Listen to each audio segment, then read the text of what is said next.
I've traveled the world to discover how people of different faiths have imagined life beyond death.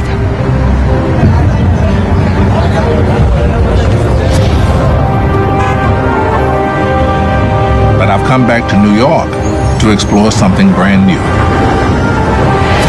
How science is beginning to study the possibility of the afterlife.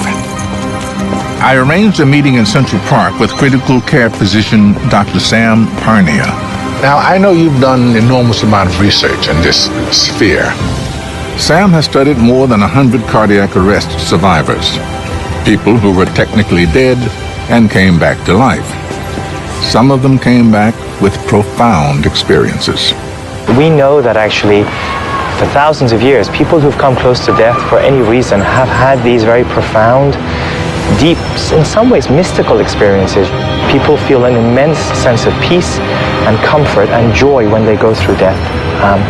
They may describe a sensation of actually meeting deceased relatives, friends, or others that they don't really know, but who are almost like welcoming them. So I think what we're beginning to understand is that we have very much a universal experience of death that most of us will probably experience when we go through death.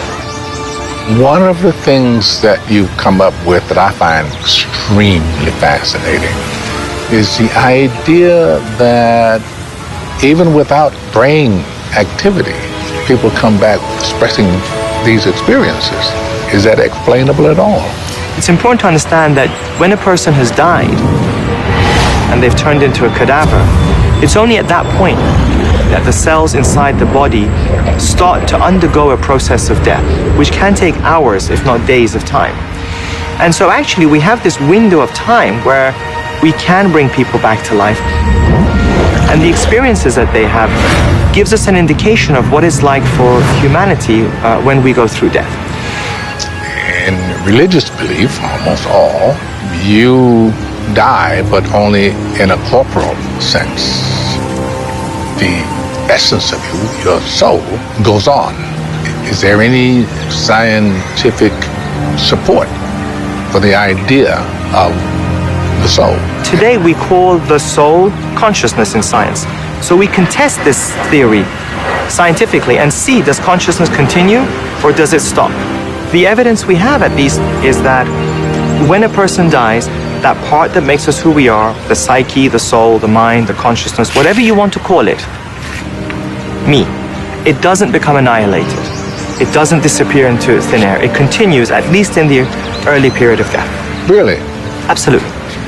It continues when the brain is not expected to be functioning and when a person has gone through death. I'm extraordinarily interested, and you've been just incredible. Thank you very much. Pleasure to meet you. It is amazing that science is now quantifying death, even defining the soul. The afterlife, something that has fascinated us since the dawn of religion, now seems tangible. There's still no way to escape physical death.